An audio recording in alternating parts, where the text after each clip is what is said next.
We've got some new people, so I'm going to do a little recap. First of all, what are the 3 different kinds of rocks? What's this one? Mass rock. What comes up out of the ground? Lava. Lava. Make what kind of rocks? Magma. Oh, pumice. Pumice does come out of a volcano. The kind of rocks that come out of a volcano are... Say it loud. Igneous. Igneous. That's right. Igneous. So everybody, this is our sign for igneous. Come on, everybody, do it. Igneous. This is your volcano. Igneous. She only has one hand right now. Okay. Now, rocks that are made from being carried in water are sedimentary. Okay? It could be anything. The water just carries stuff along with it. It could be trees, it could be shells, it could be bones, it could be boulders, it could be gravel and sand, but hello, it could be mud. This is sedimentary. And then when the water leaves, it leaves behind the sediment. Who likes hot chocolate? Woo! All right, the stuff at the bottom of your cup is sediment. Okay? Okay, so sediment. Everybody, sedimentary. Sedimentary. All right, now everybody squeeze your hands together. Squeeze. Diamond. Okay, how do your hands feel? Yes, diamond. Fine. Warm. That's right. When rocks experience pressure, they get hot. And that makes metamorphic rocks. Shh, guys. Hey. Metamorphic rocks have been cooked. Okay, so igneous rocks and sedimentary rocks can get heat and pressure and become metamorphic. That's why when you hit 2 rocks together, it makes sparks. Oh, that's a little different, but yes. It has to be a certain kind of rock. Friction is another way of developing heat, but metamorphic rocks have been cooked. It's like cooking an egg. Can you uncook your egg? No. Nope. That's what happens. It's cooked. It's a chemical change, and that's what happens to metamorphic rock. Okay, during the flood, the first thing that happened during Noah's flood was somebody? Rain.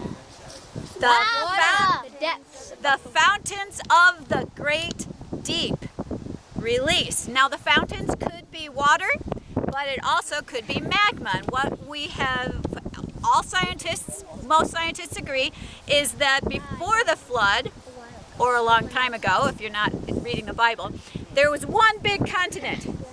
And when the flood happened, that continent split apart, and the fountains of the great deep came up. Now, that's going to make igneous rocks, right? As it pulls apart, it is going to push the stuff, the water makes tsunamis. That always happens, right? When you have an earthquake underwater or a volcano, it makes a tsunami.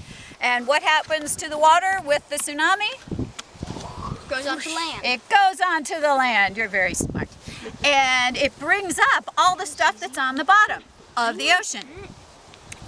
Now we had one continent, and the surface of the earth was fairly smooth. I mean, the ocean beds were lower, but it was still fairly smooth. And then all of a sudden there are cracks everywhere, and the continent split from the top of the planet to the bottom. And that is, if you look at a map of the Atlantic Ocean, there's a zipper going straight down, and where that split apart, that is where magma came up. And it pushed it apart, and the continent started running all over the world. And they ran over the ocean plate, the plate that is the bottom of what we call the Pacific Ocean now. And so it ran over it, and everything rearranged, and when you've got people bumping up against each other, you get pressure, and pressure makes Rock. heat, and heat makes Rocks. right. What kind of rocks? Igneous. Magma rock. Metamorphic. Metamorphic. There we go. Metamorphic rocks. So all those different kinds of rocks were being made during the flood. But most of the rocks that we find that we know are from the flood have fossils in them. And they are sedimentary. Everybody? Sedimentary. Because they've got stuff floating in them. Now, after the flood, we got all this water.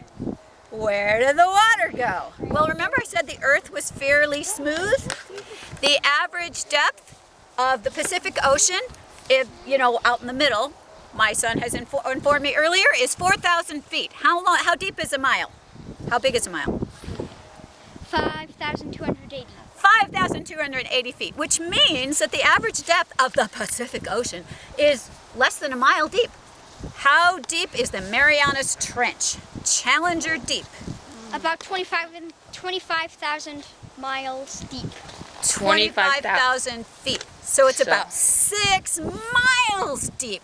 Those are the trenches that are all the way around the Pacific Ocean, where the ocean plate, here you've got the continent, here you've got the ocean, and the one ran over the other and it dove under. And so there are trenches 6 miles deep all the way around. Does anyone know what kind of rock what's Mount Everest? Mount Everest. What's Mount Everest? Ice. It's a rock.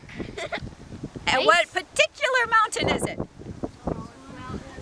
Tallest mountain in the world. How many miles up is it? 29,020. 5 miles up. Okay, do you know what kind of rocks are on the top of Mount Everest? Snow. Sedimentary. I just saw a picture of Mount Everest from a distance and it had the stripes. And they find fossils on Mount Everest of sea creatures. And these are not sea creatures that were swimming in the water. These are sea creatures that grow attached to the seafloor.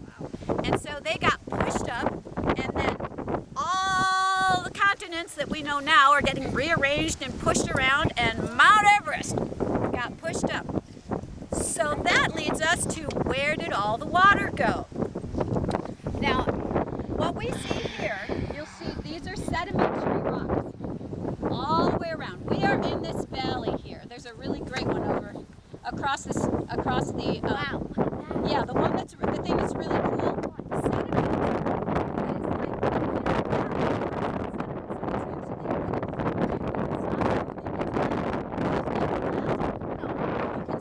Incline is almost 45 degrees over there, which means that once was here and it got pushed up like that.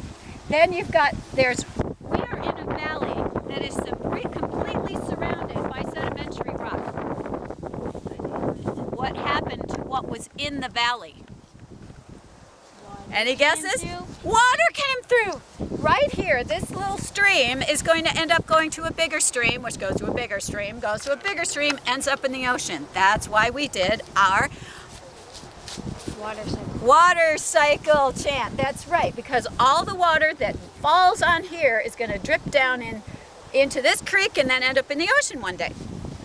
So anyway, what you see here is what is called an underfit river.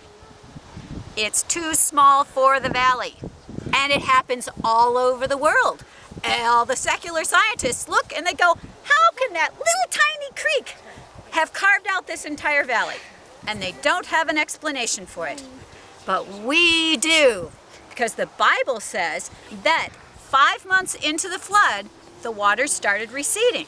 Why did the waters recede? Any guesses? Yes. Because the earth went up and the water sunk down. That's right, the earth went up and the trenches were going down, which meant that the water had a place to go. And when it went, how fast did it go? Not very fast. How much water was there in the flood? A lot. Yeah, like all the water, right? All the water. And so we live in the driftless zone. So the driftless area was never scraped off by the glaciers, and it was never dumped on by the glaciers. This is really important for you to know. When the glaciers came across, they scraped off everything that was on the land northeast of us in the glaciers. And then when it melted, it had a whole bunch of crud that it scraped off, and all that got blown to Illinois and Iowa and Kansas and Nebraska. Wow. And we didn't get either of those things. So what we know is that this is probably not because of melting glaciers. It's probably because of the flood. So when the floodwaters receded, all of these rocks that you see here that are all these funny angles and that kind of thing, they were soft. And it was possible because, you know, it was still sediment. They had been compacted because they were heavy. Rocks are heavy, right? So it was compacted, it was squeezing out the water, but they were still pretty soft, which is why you end up with that angle over there of, can you show? The angle, a 45-degree angle over there of the rocks. So the flood was receding, and wherever it was easy for the water to go, that's where it went, and it washed away all of the soil and all the stuff that was going to become rocks. So when we look at the Bible, does the Bible talk about all the science? Does it talk about igneous rocks and sedimentary rocks and metamorphic rocks? Obvious question. Obvious questions, right. No, it doesn't talk about those things. Those names were invented long time afterwards. But it gives us a framework. And everything that we look at, that we see, we can go in our backyard. We are fortunate. We can go in our backyard and we can see sedimentary rocks and evidence of the flood because we have the framework of the Bible to tell us what happened. That there was the continents split apart, the waters of the great deep, the fountains of the great deep, erupted, and the waters receded. So that is our talk for today. Yay.